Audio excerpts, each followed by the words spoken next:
پاکستان اور چین میں انسدادی دہشت گردی سیکیورٹی تعاون بڑھانے پر اتفاق۔ وفاقی وزیر داخلہ محسن نقوی سے چین کے سفیر جیان زیڈونگ نے ملاقات کی، جس میں پاک چین دو طرفہ تعلقات اور باہمی دلچسپی کے امور پر تبادلہ خیال کیا گیا۔ چین کے سفیر نے اسلام آباد میں خودکش حملے کی مذمت کی۔ انہوں نے قیمتی جانوں کے ضیاع پر اظہار تعزیت کرتے ہوئے کہا کہ وزارت خارجہ کے ترجمان نے بھی اس واقعے کی مذمت کی ہے۔ ملاقات کے دوران انسدادی دہشت گردی اور سیکیورٹی تعاون مزید مضبوط بنانے پر اتفاق کیا گیا۔ اس موقع پر وزیر داخلہ محسن نقوی کا کہنا تھا کہ پاک چین تعلقات باہمی اعتماد و احترام پر مبنی ہیں۔ چین پاکستان کا وہ بااعتماد دوست ہے جس نے ہر مشکل وقت میں ساتھ دیا ہے۔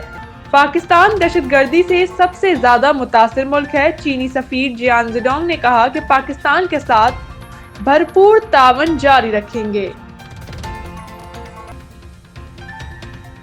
وفاقی آئینی عدالت کے لیے 3 بینچ تشکیل دے دیے گئے، مزید 2 ججز نے حلف اٹھا لیا۔ وفاقی آئینی عدالت کے بینچ 1 میں چیف جسٹس امین الدین خان، جسٹس علی باقی نجفی اور جسٹس ارشد حسین شامل ہیں۔ بینچ 2 میں جسٹس حسن رضوی اور جسٹس کے آغا شامل ہیں، جبکہ بینچ 3 جسٹس عامر فاروق اور جسٹس روزی خان پر مشتمل ہے۔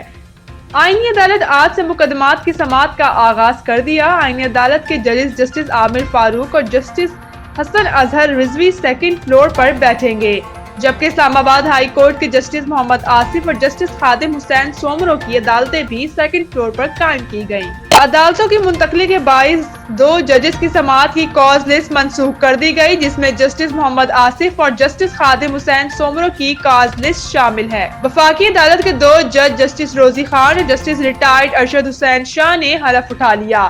چیف جسٹس امین الدین خان نئے ججز سے حلف لیا۔ وفاقی آئینی عدالت کے ججز کی تعداد اب 7 ہو گئی ہے۔ زیادہ آبادی غربت کا باعث بنتی ہے، ترقی کی رفتار بڑھانے کے لیے آبادی کا کنٹرول ناگزیر ہے۔ وزیر خزانہ۔ وفاقی وزیر خزانہ محمد اورنگزیب کا پاپولیشن کونسل کی تقریب سے خطاب کرتے ہوئے کہنا تھا، بڑھتی آبادی مسائل کو جنم دیتی ہے، ہمیں آبادی کے حساب سے وسائل کا انتظام کرنا ہوتا ہے۔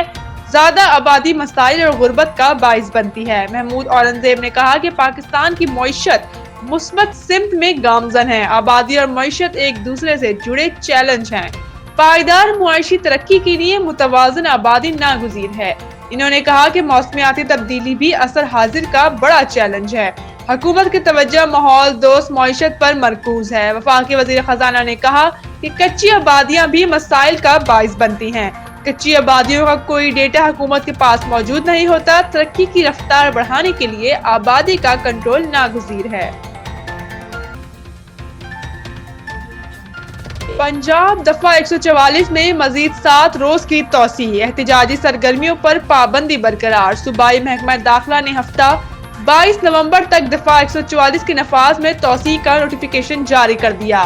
حکم نامے کے مطابق پنجاب میں ہر قسم کے احتجاج، جلسے جلوس، ریلیوں، دھرنوں اور عوامی اجتماعات پر پابندی برقرار رہے گی۔ دفعہ 144 کے تحت 4 یا زائد افراد کا عوامی مقامات پر جمع ہونا مکمل طور پر ممنوع قرار دیا گیا ہے۔ صوبے بھر میں اسلحہ کی نمائش، اشتعال انگیز، نفرت آمیز اور فرقہ وارانہ مواد کی تقسیم و اشاعت پر بھی مکمل پابندی عائد ہے۔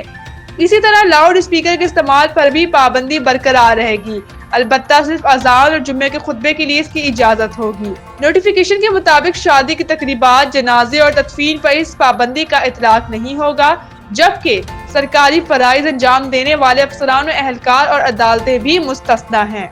محکمہ داخلہ پنجاب کا کہنا ہے کہ یہ فیصلہ امن و امان برقرار رکھنے، انسانی جانوں اور املاک کے تحفظ کے پیش نظر کیا گیا ہے۔ لاہور آج بھی دنیا کا آلودہ ترین شہر۔ ماحولیاتی ویب سائٹ کے مطابق لاہور آج بھی دنیا کا آلودہ ترین شہروں میں پہلے نمبر پر آ گیا، جس کا AQI 484 ریکارڈ ہوا ہے، جبکہ دنیا کا دوسرا آلودہ ترین شہر نئی دلی ہے، جہاں AQI 289 ریکارڈ ہوا ہے۔ ماحولیاتی ویب سائٹ کے مطابق لاہور میں واگا کا علاقہ آلودہ ترین ریکارڈ کیا گیا، جس کا AQI 814 ریکارڈ ہوا، جبکہ DHA کا AQI 768، سول سیکریٹریٹ کا 995 اور FC کالج کا 688 ریکارڈ ہوا۔ اس کے علاوہ علامہ اقبال ٹاؤن میں AQI 678، راوی روڈ پر 667 اور DHA فیز 8 کا AQI 615 ریکارڈ ہوا۔ گجرانوالہ، سیالکوٹ، فیصل آباد اور ملتان میں آلودہ ترین شہروں میں شامل ہو گئے۔